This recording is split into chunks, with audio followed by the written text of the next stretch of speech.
So, dear students, today we are going to do some advanced questions of rotational motion, trying to understand all the theory that we have learned so far in rotational motion.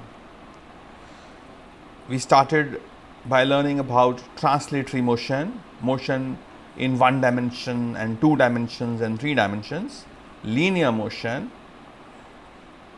a body moving down, sliding down on an inclined plane suffers one dimensional change in its coordinates, therefore, it's one dimensional motion. In the case of rotational motion, like a wheel revolving about its axis, so there is some axis of rotation, the axis remains fixed in rotational motion and the body revolves around that axis. So, we have new terms here: angular velocity, angular displacement, angular acceleration.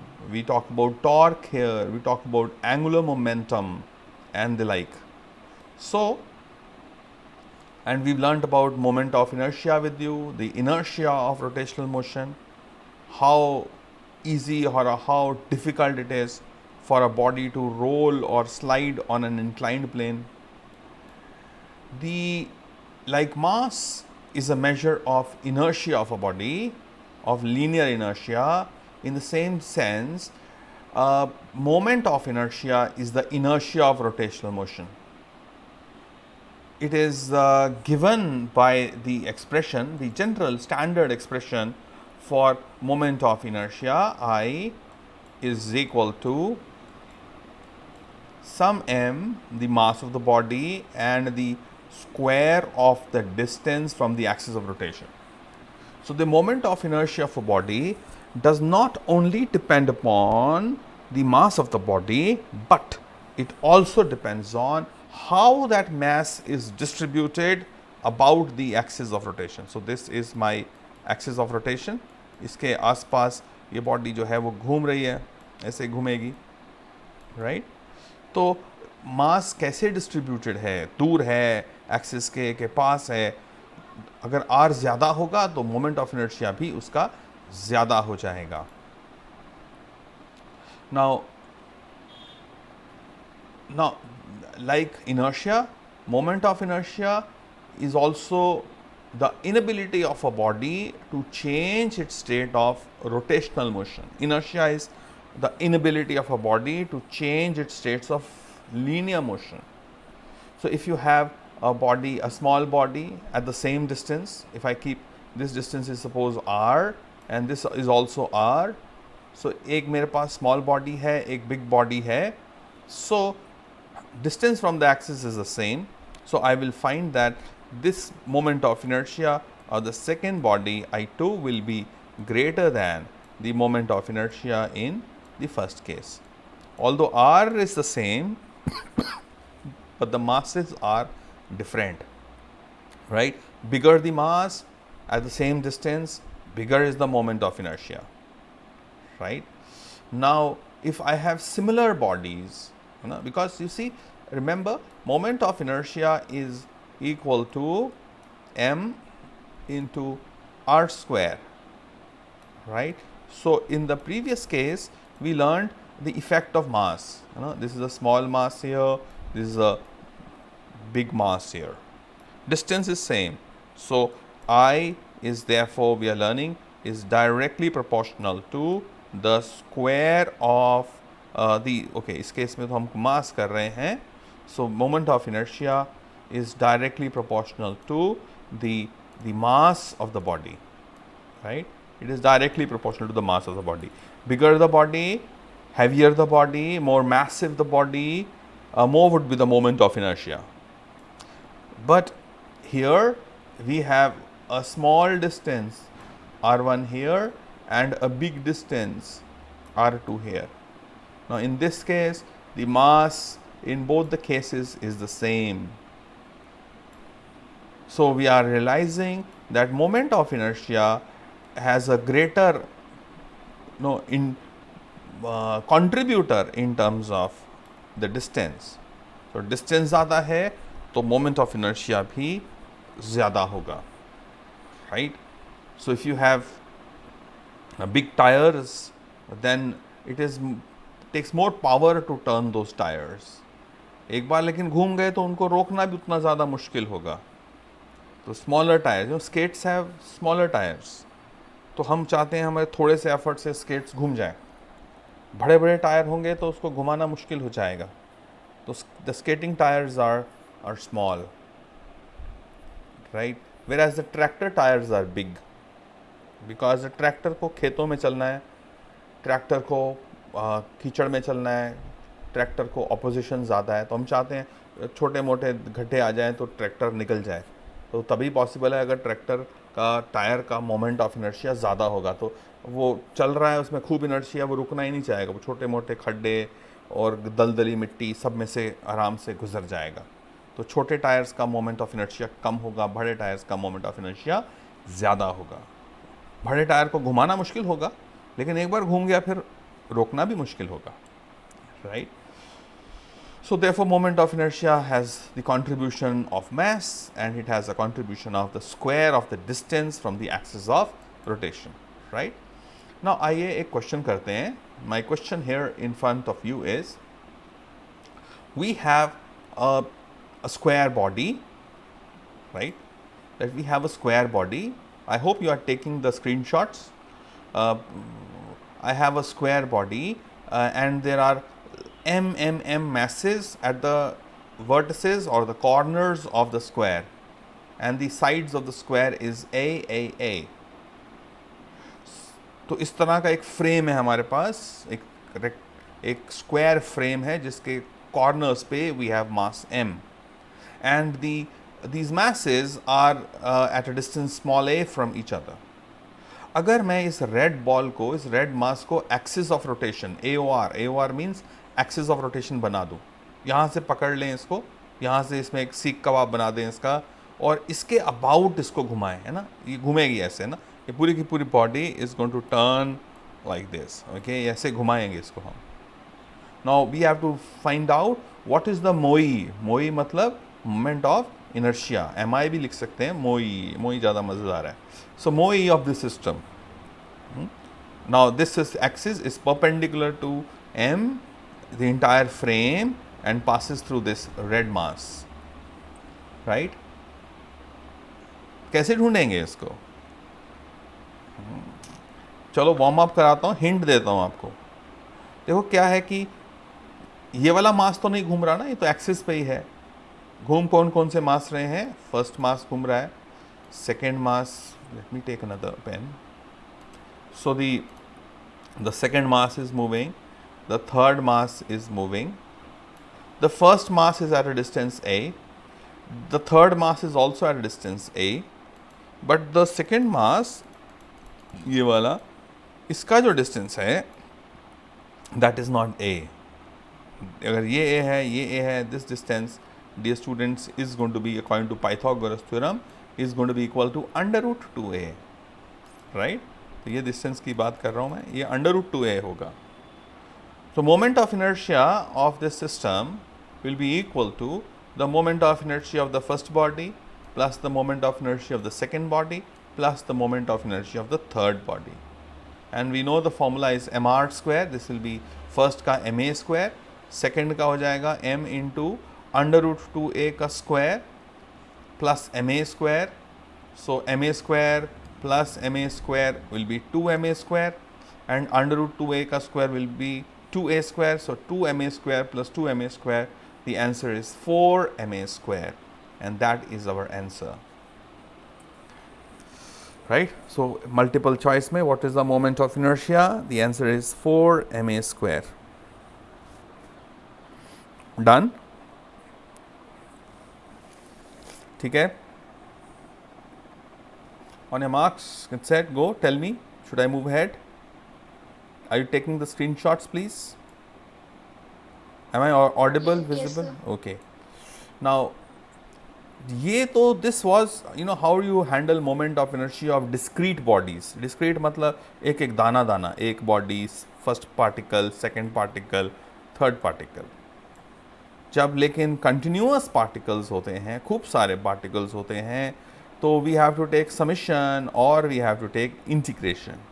Already we have learned with you that the moment of inertia of a rod, derivation किया है हमने about this axis passing through its center of mass perpendicular to the rod of length L and of mass m is given as 1 by 12 ml square. And if I want to rotate this about the end axis, this is going to be equal to 1 by 3 ml square. Moment of inertia of a solid sphere is 2 by 5 mr square and of a hollow sphere is 2 by 3 mr square. तो जो hollow sphere है उसका moment of inertia is greater than that of a solid sphere. Solid sphere के मास सब जगह हैं, कुछ axis के पास होंगे, कुछ एक्सिस से दूर होंगे, लेकिन जो hollow sphere है उसके सारे particles सिर्फ सरफेस पे होंगे ना. Like a table tennis ball is a hollow ball, so उसके सारे पार्टिकल्स मासेस सब दूर दूर होते हैं, जबकि क्रिकेट बॉल के अंदर मास सब जगह होता है. सॉलिड बॉल होता है वो, उसका मास सब जगह होता है. कुछ पार्टिकल्स पास होते हैं एक्सिस के, कुछ दूर होते हैं. एवरेज जो है वो कुछ आर से तो कम ही आएगी, इससे कम ही आएगी. इसलिए moment of inertia of a solid sphere is less than the moment of inertia of a hollow sphere. Right? Now, theorem of parallel axis भी हमने आपके साथ पढ़ा है. हमको सेंटर ऑफ मास एक्सिस का पता हो. मान लो चप्पल है हमारी, चप्पल का सेंटर ऑफ मास है कोई, उसका मास m है, तो ये वाला एक्सिस से घुमाएंगे, ब्लैक एक्सिस से, that is the centre of mass axis. अगर चप्पल को हम यहाँ से पकड़ के घुमाएंगे, so then the moment of inertia would be given by the theorem of parallel axis, right? And we have done that with you. तो पैरेलल एक्सिस भी किया हमने आपके साथ. क्या फॉर्मूला है, याद है क्या? I इज इक्वल टू, बोलो बोलो कोई बोलो. I is equal to ICM plus M into M into h square. What is h? mh square. mh square. H is the distance between the two parallel axes, right? Theorem of perpendicular axis बोलता है the moment of inertia about the z axis is equal to moment of inertia about the x axis plus moment of inertia about the y axis. It's a quick revision as well as trying to help you out with the questions as well. हमने कहा था कि एक चाहे plate हो चाहे वो solid cylinder हो, मोमेंट ऑफ इनर्शिया सेम होता है. वैसे ही अगर एक रॉड है जिसका moment of inertia about this axis is ml square, तो रॉड के ऊपर रॉड कर दूंगा तो वो रेक्टेंगल बन जाएगा, है ना. सो ये तो रॉड के लिए भी सच होना चाहिए. अगर रॉड का मोमेंट ऑफ इनर्शिया जो है वो 1/12 ml स्क्वायर है, तो moment of inertia of a rectangular plate about this axis is also ml square by 12, right? Only difference is ये mass m सेम नहीं होगा ना, m अलग हो सकता है हो जाए अगर मटेरियल सेम है, नहीं तो हो सकता है ये रॉड लोहे की हो और ये जो कार्डबोर्ड है ये लकड़ी का हो, बट लेंथ सेम है. और अगर लकड़ी का है तो चौड़ा हो जाएगा, तब जाके दोनों का मास इक्वल होगा ना. ये मास इस मास के इक्वल हो सकता है अगर मटेरियल अलग हो, एक लोहे का हो और एक एल्यूमिनियम का हो. लेकिन जो सीखने वाली बात है, जैसे हमने आपके साथ किया था, that moment of inertia of a plate and the moment of inertia of a cylinder, both are same, है ना, बोथ आर सेम. इसका और इसका moment of inertia is the same, formula is the same, right. Formula terms में it is same. अगर मैं इसको ऐसे घुमाऊंगा तो ml स्क्वायर बाय 12 आएगा, लेकिन अगर मैंने इसको विड्थ के अलॉन्ग घुमा दिया, है ना, अगर ये b होता विड्थ के अलॉन्ग घुमा दिया, तो फॉर्मूला अब ml स्क्वायर बाय 12 ना होकर बन जाएगा mb स्क्वायर बाय 12. तो अलॉन्ग द y एक्सिस अगर रेक्टेंगल अच्छा, और फ़र्क नहीं पड़ेगा ना, ये रॉड्स ऐसे खूब सारी आ जाएं, खूब सारी रॉड्स आएंगी तो ये ऐसे रेक्टेंगल बन जाएगा. मोमेंट ऑफ इनर्शिया के फॉर्मूला को नहीं फ़र्क पड़ेगा. तो अगर मैं चौड़ाई के अलॉन्ग इस कार्डबोर्ड को घुमाऊंगा, so I will get I Y is equal to mb square by 12, right. Now this knowledge is going to be useful for me. How? Now एक रेक्टेंगुलर प्लेट है, उसका मोमेंट ऑफ इनर्शिया मुझे ढूंढना है about this red dot. Red dot कैसा है? ये मान लो आपने इस कार्डबोर्ड के सेंटर में से, ये सेंटर ऑफ मास है, इसमें से आपने एक सीख घुसा दी और अब आप इसको अबाउट दिस जेड एक्सिस घुमा रहे हैं ना, जेड एक्सिस में घुमा रहे हैं। अब हमको मालूम है moment of inertia about the x axis, अगर मैं इसको एक्स मानता हूँ, इसको मैं एक्स मान रहा हूँ, अगर एक्स मानता हूँ, इसको मैं वाई मानता हूँ और ये वाला एक्सिस मेरा जेड होगा, परपेंडिकुलर एक्सिस। तो about the length axis is 1/12 ml square, then about the y axis it is going to be 1/12 mb square, right? So according to the theorem of perpendicular axis, moment of inertia about the perpendicular axis is equal to ix plus iy. Now this is only valid if the surface is a two-dimensional surface, right? मोटाई नहीं होनी चाहिए इसकी. So therefore I will get 1/12 m is common, L square plus b square, right? So this is like, you know, आपके पास आसपास आपकी copy होगी कोई या फ़ोन है, तो अगर आप अपनी कॉपी को लेंथ वाइज पकड़ोगे, सेंटर से घुमाओगे, तो कुछ दिक्कत महसूस होगी, है ना? Maybe I can let me show it to you here. See, I have a, where am I? मैं कहाँ हूँ?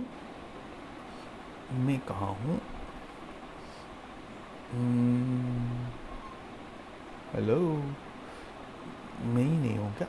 एक मिनट ढूंढ लेता हूँ मैं अपने, ये रहा मैं. Here, now here, look here, ये मेरे पास एक कॉपी है, इसको मैं थोड़ा दूर आता हूँ, राइट? ये मेरी कॉपी है, मैं इसको अगर ऐसे घुमाऊंगा, along the length घुमाऊंगा, the moment of inertia is about this axis is 1/12 ml square. इसी कॉपी को, मास तो उतना ही है, अब मैं इसे width के along घुमाऊंगा, तो this is going to be m 1/12 m b square, है ना? ये ऐसे, सॉरी, इसको ऐसे घुमाऊंगा तो मैं लेंथ, राइट, अब मैं लेंथ के वाइज घुमा रहा हूँ, ऐसे, ये लेंथ है ना, लेंथ के घुमा रहा हूँ, this is m 1/12 ml square. अगर मैं इसको ऐसे घुमाऊंगा, अब मैं विड्थ में, है ना, b, ये चौड़ाई ऐसे है, इसकी यहाँ पे चौड़ाई है, तो मैं इसको ऐसे घुमाऊंगा, it's going to be 1/12 mb square. और अगर मैं इसको ऐसे घुमाता हूँ, दिस एक्सिस, सुदर्शन चक्र एक्सिस, ऐसे घुमाता हूँ, this is my perpendicular axis, it is perpendicular to the length as well as to the width of the copy, है ना? ऐसा एक्सिस है, कुछ ऐसा एक्सिस है, राइट? ऐसा perpendicular. So here what I find is that presentation on here.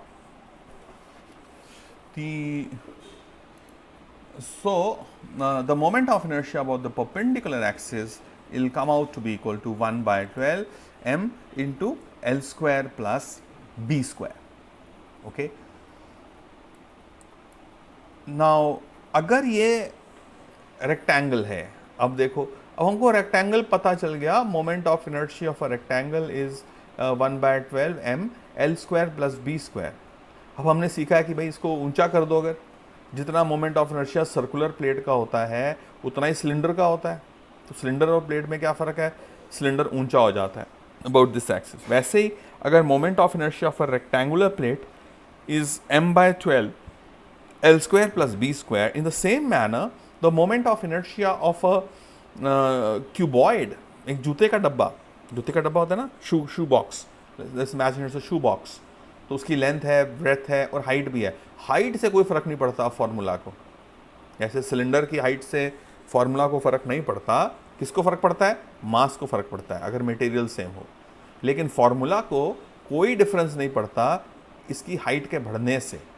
So moment of inertia of a rectangular plate and that of a cuboid length and breadth वही हो उसकी, लेकिन height हो उसके अंदर, the formula remains the same. Very nice. Now what is the moment of inertia of a square plate? The only difference between a rectangular plate and a square plate, dear students, is that the length is equal to breadth is equal to, suppose, AA. So a square plus a square L be a square, B be a square, a square plus a square will be 2a square, and 2 कटेगा 12 से, so moment of inertia of a square about an axis passing through its center of mass and perpendicular to the plane of the square plate. This axis I am talking of, this axis is 1 by 6 ma square. ठीक बात है? Are you understanding what I am saying? आगे बढ़ूं? Yes, sir. Okay, thank you. So just like that, अगर circular plate का half mr square है तो circular cylinder का moment of inertia जो है वो भी हाफ ऑफ mr स्क्वायर होगा. So height does not make a big difference to the formula, but only difference it makes is to the mass of the body. Right. अब देखिए, मान लो थोड़ा इसको मॉडिफाई करते हैं, थोड़ा सोचते हैं. सपोज हमारे पास होता है एक बेलन होता. बेलन कैसा होता है? एक सर्कुलर पार्ट होता है उसका. ऐसे नहीं ड्राइंग कर रहा हूँ मैं, वेट. अगर हमारे पास एक बेलन होता, मैं ऑलराइट, बेलन में क्या होता है? ये ऐसा उसकी रॉड होती है, ऐसा होता है बेलन. यहाँ पे बेलन में बेलने के लिए हैंडल होता है, बेलने के लिए हैंडल होता है. इधर भी एक बेलने के लिए हैंडल होता है. बाकी तो ऐसे ही होता है. अब इसको अगर आप घुमाओगे तो इसका मोमेंट ऑफ इनर्शिया जो है वो क्या हो जाएगा? मोमेंट ऑफ इनर्शिया इसका क्या हो जाएगा? ये बड़ा इंटरेस्टिंग सी क्वेश्चन हो गया, राइट? सो ये इस तरह का क्वेश्चन जो है वो बन सकता है. तो इसका इन अ वे हमको देखना पड़ेगा कि इतने पोर्शन का मास क्या है, इसका मास क्या है, और इसका रेडियस तो कुछ और होगा. तो this will B moment of inertia of this axis plus ये वाले दो पार्ट्स हमको ऐड करने पड़ेंगे, तो बढ़ जाएगा बेसिकली. तो इतना ही से समझने की बात है कि मोमेंट ऑफ इनर्शिया बढ़ जाएगा, है ना? ऐसा बेलन बनने से बढ़ जाएगा. ओके, सो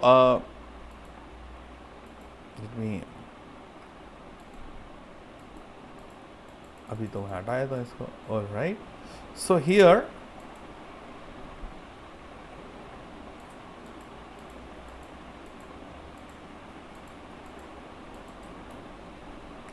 राइट नाउ ये क्वेश्चंस तो हमने आपके साथ ये वाला कराया हुआ है, so I can avoid this.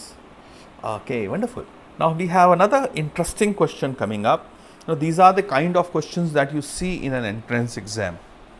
Okay, now हमने जो आपके साथ हमारे बोर्ड का सिलेबस होता है वो बोलता है कि बेसिक मतलब हर चीज़ के फॉर्मूलाज पढ़ लो, 1/12 ml स्क्वायर पढ़ लो. लेकिन हाथी के दांत खाने के और होते हैं, दिखाने के और. तो बोर्ड जो है वो दिखाने वाले दांत तेज़ करता है हमारे, और एंट्रेंस जो है वो खाने वाले दांत तेज़ करती है. लेकिन अभी जो न्यू एजुकेशन पॉलिसी आई है वो इसी डिफरेंस को कवर अप करने की कोशिश करती है. वो बोलती है नहीं, बोर्ड और एंट्रेंस दोनों सेम होने चाहिए. बोर्ड का पेपर भी एंट्रेंस के जैसा होना चाहिए और एंट्रेंस का पेपर भी एंट्रेंस के जैसा ही होना चाहिए. So application of knowledge is more important in India from this year. Okay, so लेकिन बेसिक्स तो करने ही पड़ते हैं. एप्लीकेशन के लिए पहले बेसिक्स तो आने ही चाहिए ना. बिना बेसिक के आए हम एप्लीकेशन कैसे करेंगे? आइए, हमारे पास एक रॉड है, बढ़िया सी रॉड है. एक डार्क ब्लू कलर की रॉड है, एक थोड़ी लाइट ब्लू कलर की रॉड है. डार्क ब्लू कलर की रॉड का ये जो रेड है उसका सेंटर ऑफ मास है. लाइट ब्लू कलर की रॉड का सेंटर ऑफ मास ये ग्रीन डॉट है.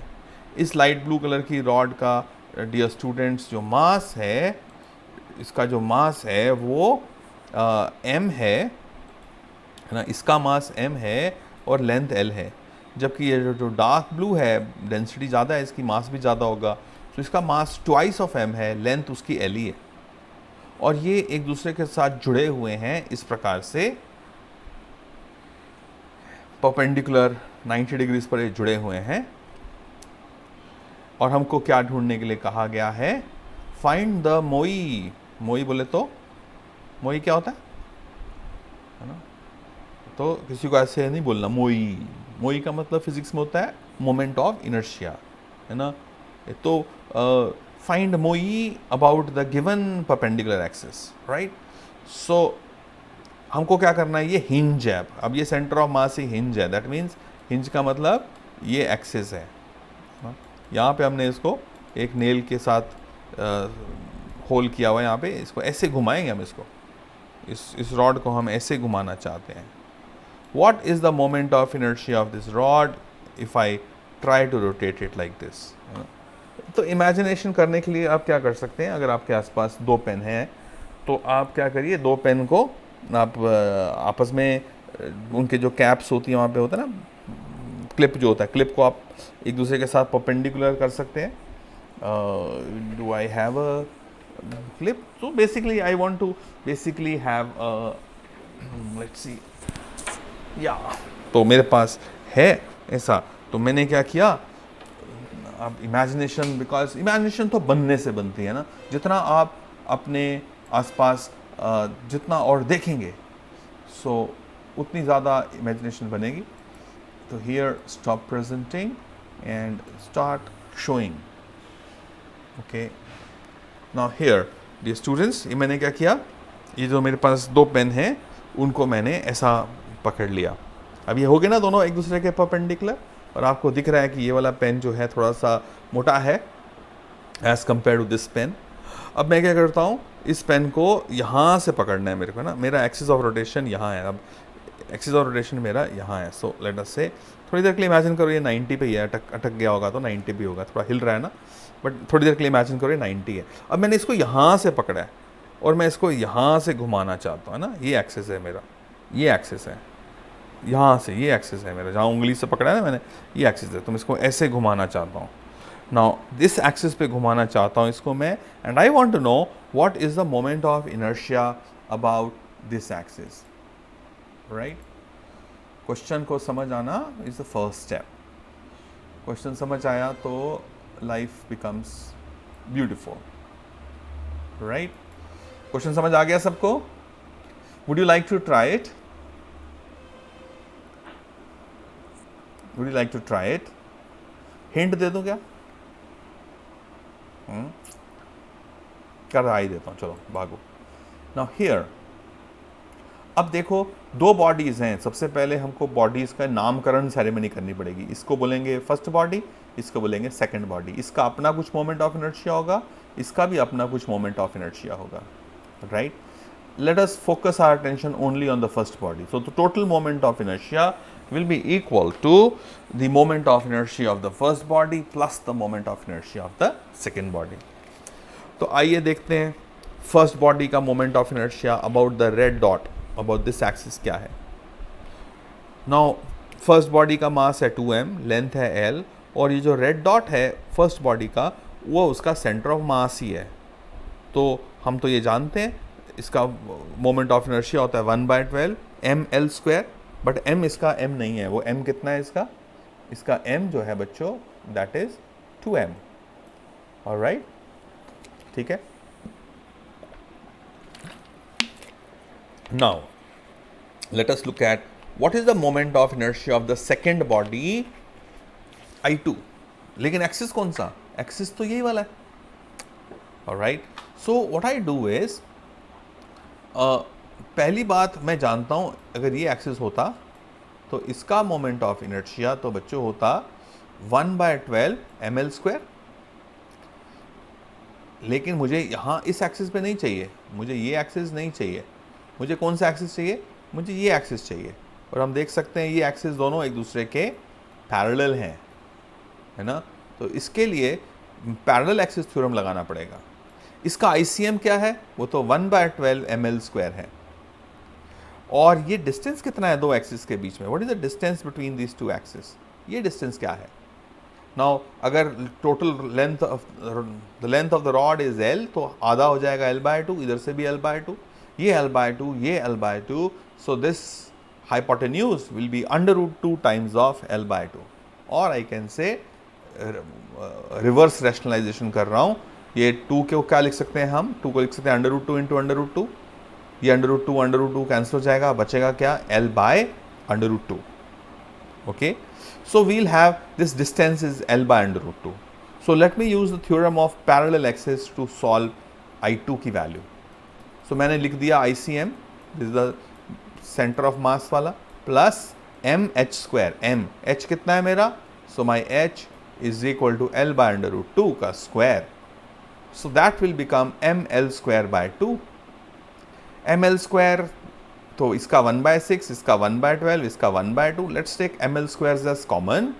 So LCM 6, 12, 2. LCM लेता हूँ, वो 12 आता है, 6 2s are, 12 1s are, 2 6s are. So this is 9/12 or 3/4 ml square. So let me show you the entire work here only. All right. करना चाहते हैं आप? Do you want to do these questions? Such questions do you want to do? Board में नहीं आएंगे, so don't worry. I don't know. Yes, sir. Okay, so ऐसा board में नहीं आएंगे ऐसे क्वेश्चंस. तो जो लोगों को ज़्यादा शौक नहीं है, वैसे होना ही चाहिए, साइंस लिया तो शौक के लिए लिया, ठीक है. अब 10th क्लास वाला तो है नहीं है कि हमको ज़बरदस्ती पढ़नी है. तो आप सब लोग वो लोग हो जिन्होंने साइंस खुद चूज़ किया कि हमको पढ़नी है. और मैंने आपको 10th में बताया था कि साइंस बहुत ब्यूटीफुल हो जाती है 11th 12th में आके, एप्लीकेशन बेस्ड हो जाती है. वो सच हो रही हैं बातें, ठीक है. ऑलराइट, सो फ़ोटो ले लिया, फ़ोटो भी लेना और लिखना भी पड़ता है हमको. Yes, sir. Right.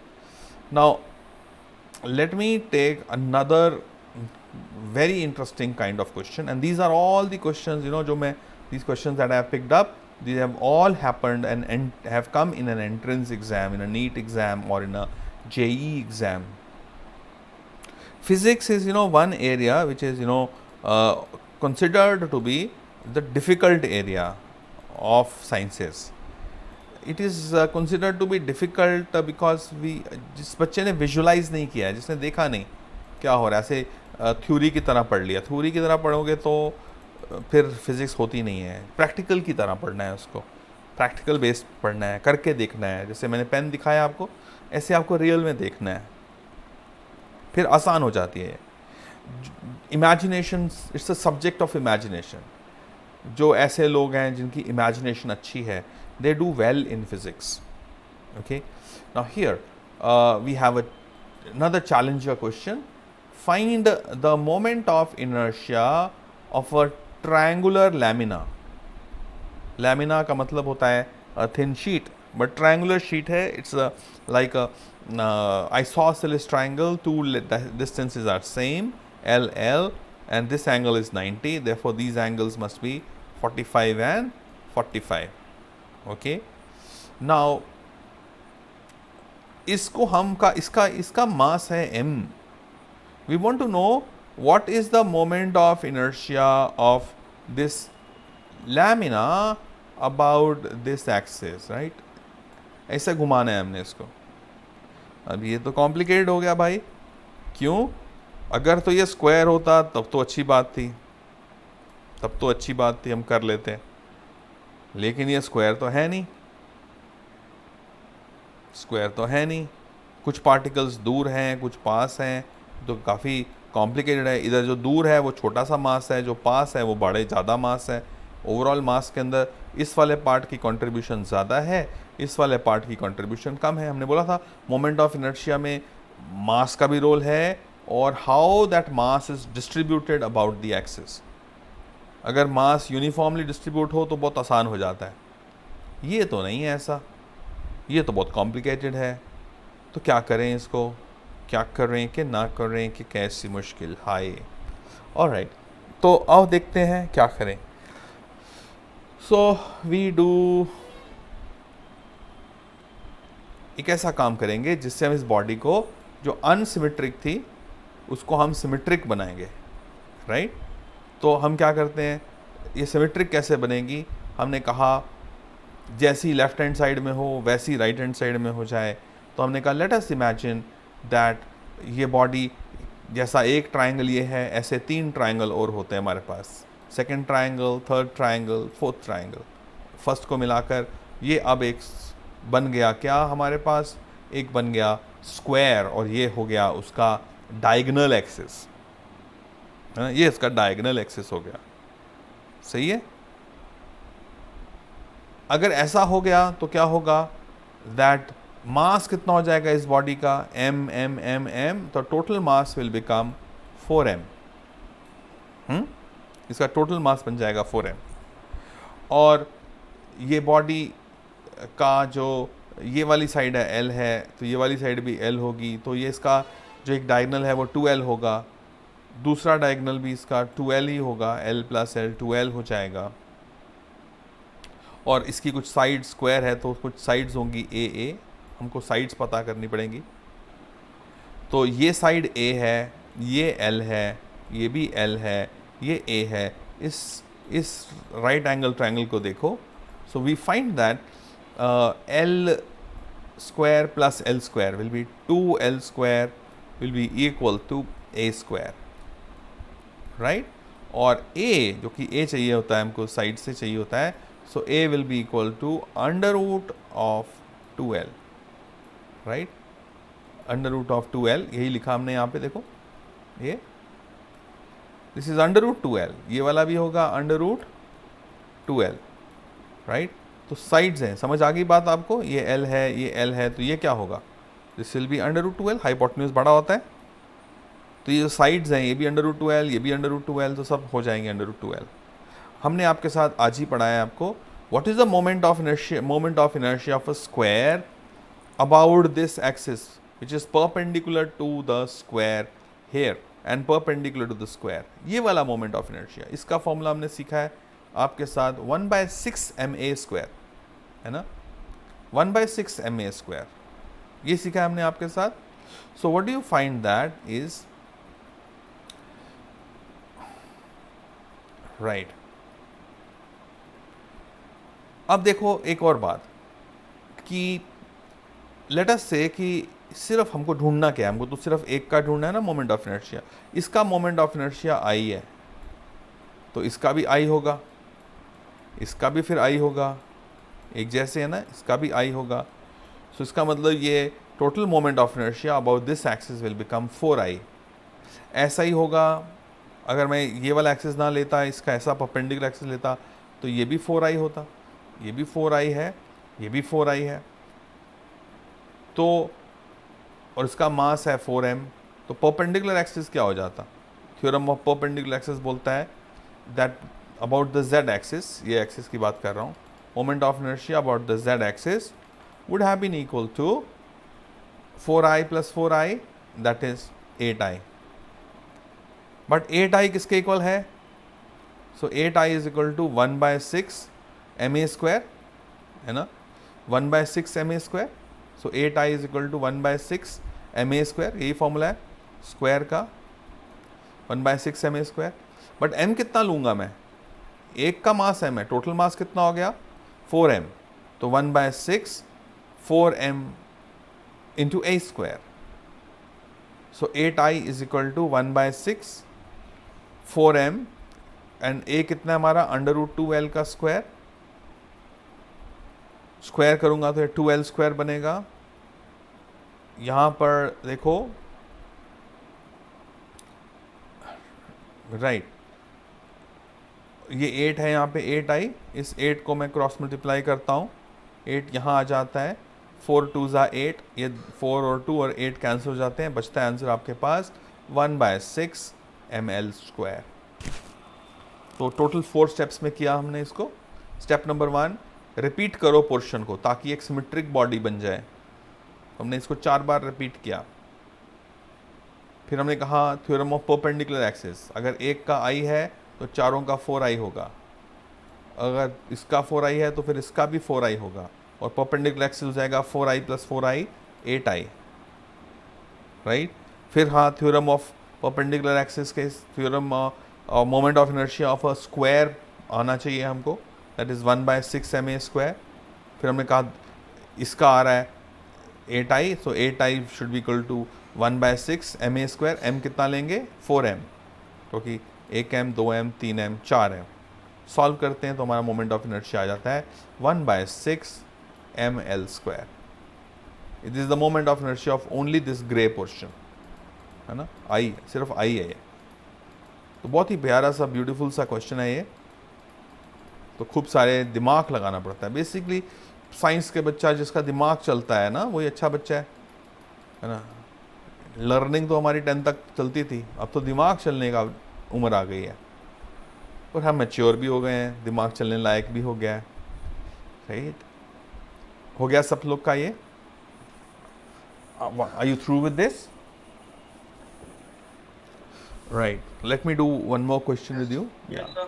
Alright, now हम थोड़े टॉर्क की बात करते हैं। टॉर्क जो होता है, जैसे हम रेंच है, रेंच के साथ ऐसी को रेंच बोलते हैं ना, तो पानने के साथ जो है हमने एक नट को पकड़ लिया, यहाँ पे इधर फोर्स लगाया हमने, इधर में फोर्स लगाया, जोर लगा के, आयशा खुल जा बिल जा, फोर्स लगा दिया यहाँ पे। कितने डिस्टेंस पे लगाया? एल डिस्टेंस पे लगाया। तो टॉर्क कितना होता है हमने पढ़ा है, torque tau is equal to force into perpendicular distance, और we can say torque is equal to L distance cross F vector. Vector form में लिखना हो तो ये आर क्रॉस एफ बोलते थे, आर की जगह हमने एल है यहाँ पर, तो L vector cross F vector. Cross product का मतलब होता है ए क्रॉस बी का मतलब होता है A B sine theta, L F sine theta, L F sine theta. तो एल का भी रोल है, अगर एल बड़ा होगा तो थोड़े एफ से काम चल जाएगा, उतना ही टॉर्क, घुमाने में जो टॉर्क चाहिए वो कांस्टेंट है ना। अगर एल बड़ा होगा तो फोर्स छोटा चाम से काम चल जाएगा। अगर एल छोटा होगा, यहाँ पे फोर्स लगाओगे, है ना, हमने दरवाजे के साथ एक्सपेरिमेंट किया था ना ये वाला। फोर्स अगर एक्सिस, ये एक्सिस है ना, यहाँ पे ये नट ने घूमना है, ये तो हमारा एक्सिस तो ये है, ये एक्सिस है AOR, एक्सिस ऑफ रोटेशन। तो फोर्स अगर पास लगाओगे तो ज़्यादा लगाना पड़ता है, फोर्स दूर लगाओगे तो कम लगाना पड़ता है। इसीलिए ये जो पान्ने होते हैं, नट बोल्ट के रेंच होते हैं, ये लंबे होते हैं, जितने लंबे हों उतना ज़्यादा हम एल बड़ा होगा तो कम ज़ोर के साथ भी हम उसको खोल पाएंगे। राइट, नाउ ये हमने आपके साथ किया था यूज़फुल फोर्स, यूज़लेस फोर्स।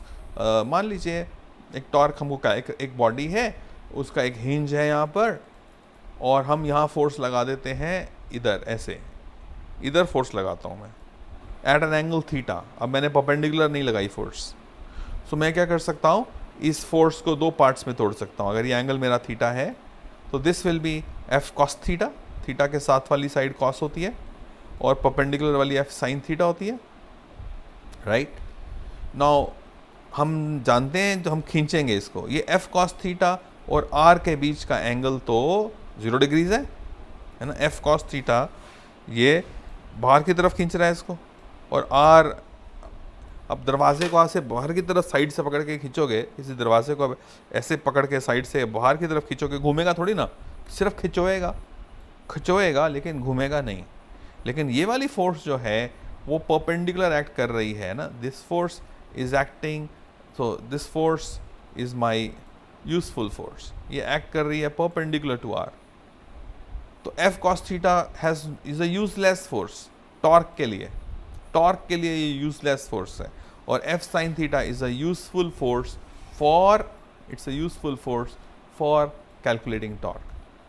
कितने डिस्टेंस पे लग रही है? आर पे।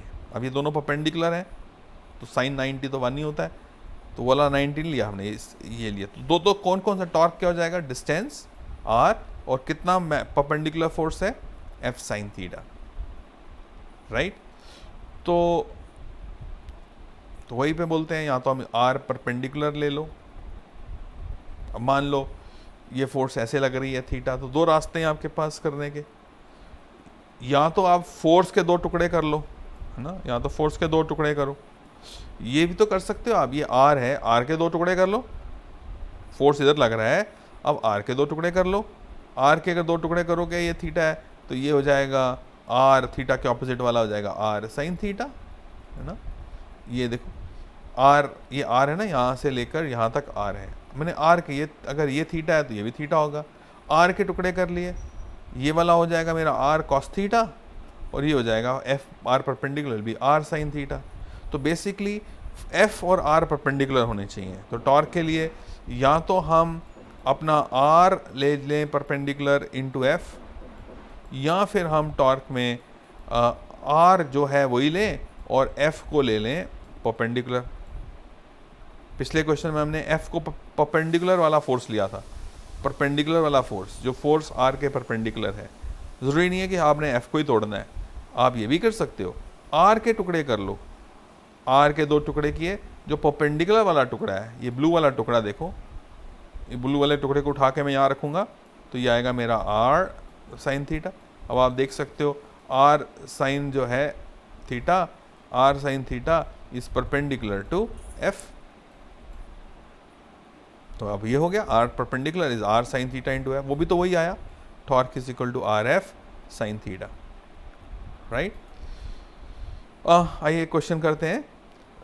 फाइंड द टॉर्क, एक रॉड है, ये हिंज है, रेड डॉट उसका हिंज है, एक्सिस है, ये 2 मीटर है डिस्टेंस, और ये 10 न्यूटन का फोर्स लगाते हैं at an angle of 30 degrees, right.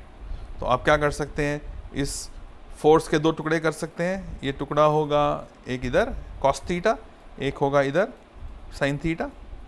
तो दिस विल बी 10, ओहो यूजलेस कौन सा होगा, ये डॉटेड वाला यूजलेस होगा, यूजफुल होगा। ये वाला मैंने पहले बताता हूँ, ये यूजलेस फोर्स है कि यूजफुल फोर्स है।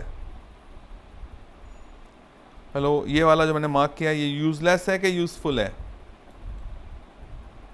हेलो हेलो बोल के, ये हाँ यूजलेस है कि यूजफुल है? यूजफुल। गलत आंसर है। ये कैसे घुमाएगा भाई? क्या ये दरवाजे को हमने ऐसे घुमाना है? ये हिंज है उसका, अगर हम दरवाजे को इधर बाहर की तरह ऐसे खींचोगे तो क्या दरवाज़ा घूमता है? क्या नहीं घूमता है। ये बनता है इसका F cos theta. F cos theta क्या बनाता है? क्या टॉर्क है ना। ये तो थीटा के साथ वाली साइड है, ये बनेगी एफ कॉस, लिखा नहीं जा रहा है मुझसे, एफ कॉस थीटा। जबकि ये वाला कंपोनेंट क्या होगा? ये वाला कंपोनेंट होगा एफ साइन थीटा। कोई बुरी बात नहीं है अगर आपने गलती की, लेकिन सीखा तो ज़्यादा अच्छी बात है। तो 10 साइन 30, साइन 30 कितना होता है बच्चों? Sine 30 degrees 1/2, so 10 into 1/2 that will be 5। तो ये हो जाएगा हमारा 5 Newton.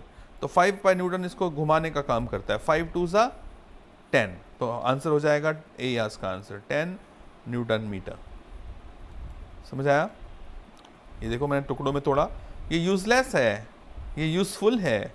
10 sine 30 is useful force, it because this is perpendicular to R. ये आर है ना हमारा, आर के परपेंडिकुलर है, ये इंपॉर्टेंट है, यूजफुल है। तो overall answer is 10 newton metre. Alright, so we've done some things with you today.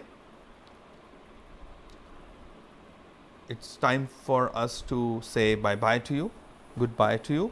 We'll see you again tomorrow.